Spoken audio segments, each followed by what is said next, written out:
Hi everybody, my name is Dr. John Douillard and welcome to LifeSpa.com. And today I want to talk about how to be weatherproofed, how to be independent of the field of ups and downs and highs and lows.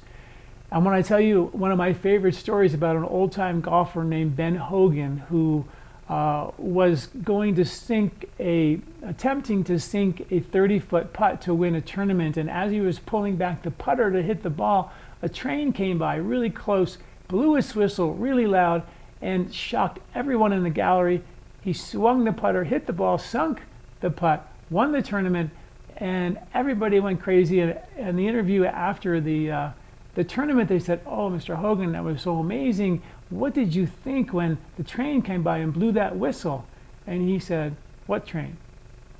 Completely unaware of the fact that the train came by, blew the whistle. This is called being independent of the field. It's called being weatherproofed of, the ups and the downs and the highs and the lows. And I want to talk to you about how important that is in life. And it's a very strong Vedic concept, is to be kind of unattached to the outcome, unattached to the fruits of your actions.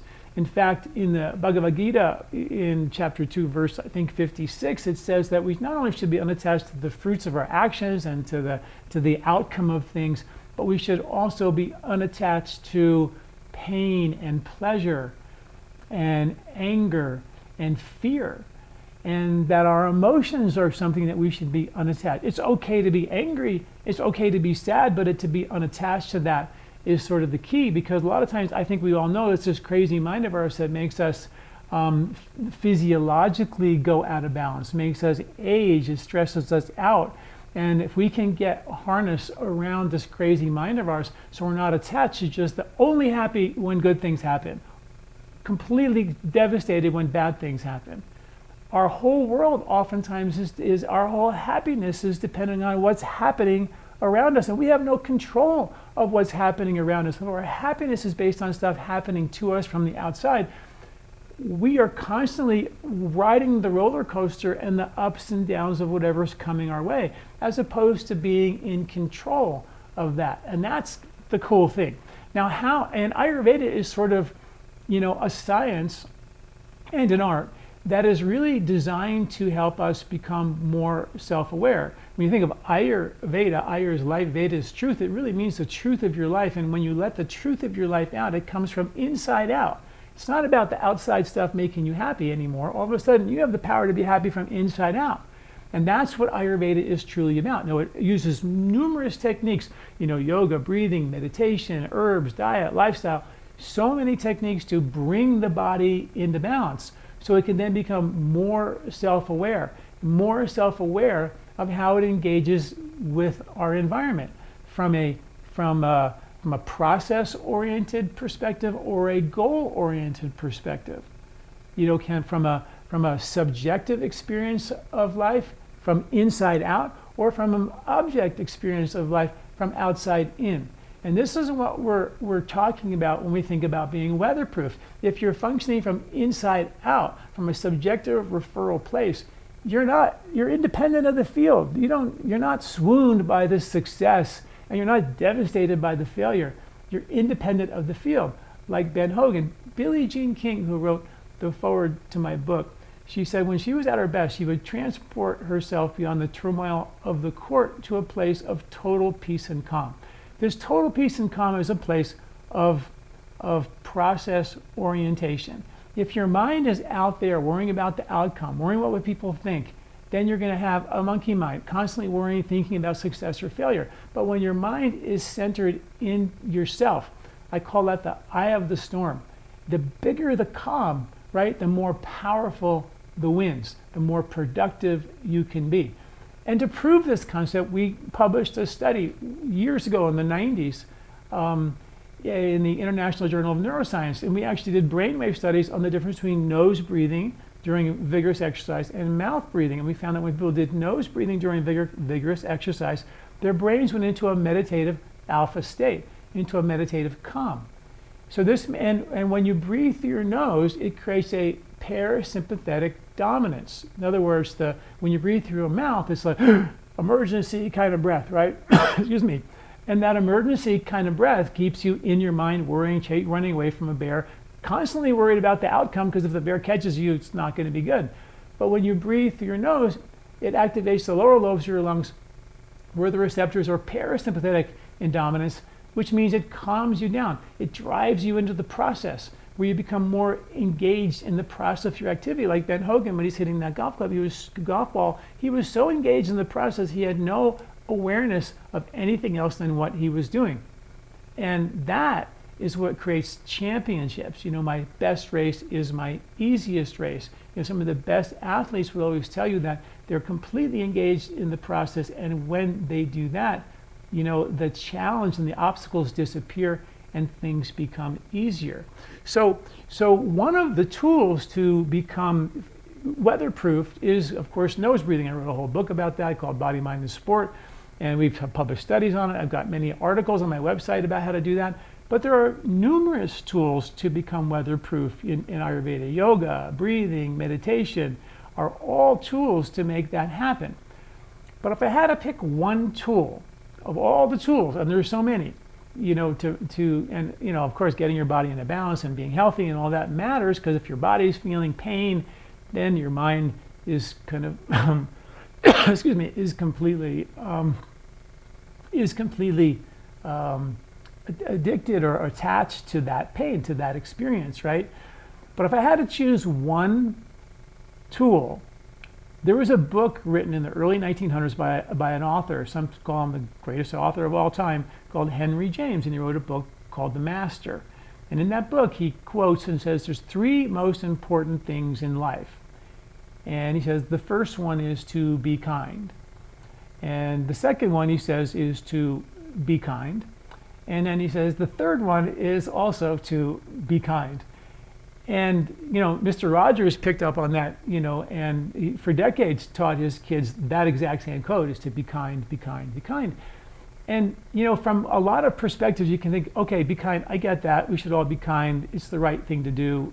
But to be kind and be kind and be kind as the most important thing in life, I could become a doormat. People will take advantage. If I'm just so kind, people will realize I'm only going to be kind, and they're just going to work me and take advantage of me.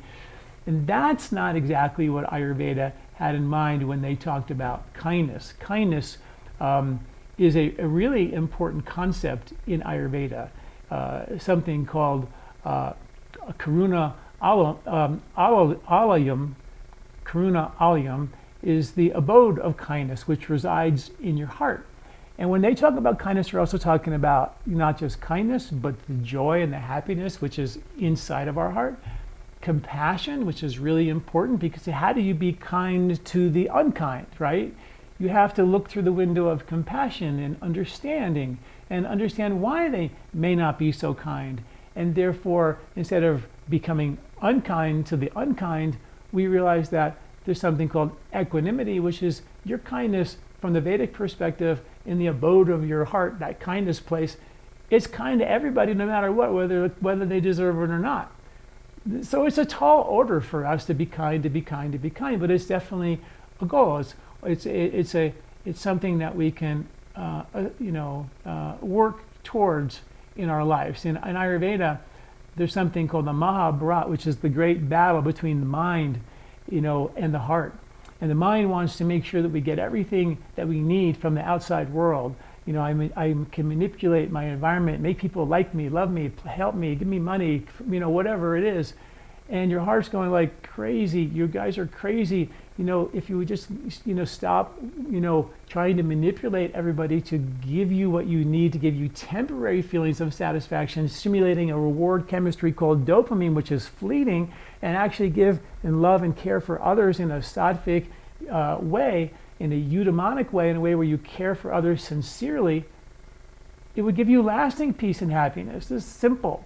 And this was the battle of the mind. The Vedas were written about this great battle. I like to call it the game of life, where you get to play. And how do you play? Well, you play by using these tools to become more self-aware. Self-aware of the old patterns of behavior that we may have created as young children that we continue to do the same dumb thing again and again and again. It's easy to do the same thing, react to the same stressful situation in the same way, or be unkind to the same unkind person in the same way.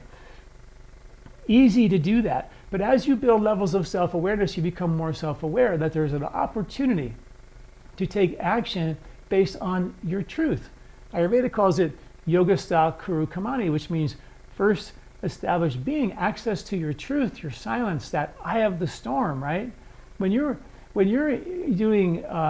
engaged in an activity, in the research we did, we showed that people are engaged in vigorous exercise, and their brains slip into a meditative calm, an alpha state during vigorous exercise when they breathe through their nose, right? So that's what we proved in that study. So when your brain is engaged in a meditative calm and you're engaged in vigorous activity, that's like pulling back the bow, holding that arrow very still. So when you shoot it, it's accurate. So when you establish being, like the eye of the storm, the bigger the calm you can create. And we proved that with nose breathing as one of the tools to create that calm. And then you take action from that place, the bigger the eye, the more powerful the winds, the more productive you are and become. So this is what process orientation does. It gives us the ability to access access ourselves, to be within ourselves. Instead of using our senses to give us information and attract us and addict us to the outside world, we use our senses as avenues of consciousness to go within, to make us more self-aware. And as we become more self-aware, we sort of start to become invincible. We begin to experience this thing called kindness. Because when you are engrossed in the process and you're not affected by the outcome, you're not devastated by the failure, you're not swooned by success, you're not needing the outside world of love, appreciation, approval from outside, you're completely established in your own being.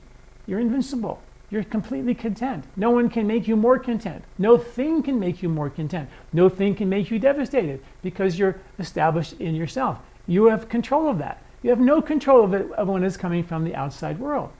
And the science on this is crazy. I wrote an article called The Science of Sattva. Sattva is another name for kindness. And we found that when people are kind, they give and they care for others. It has to do with increasing the better and beneficial bacteria in your gut.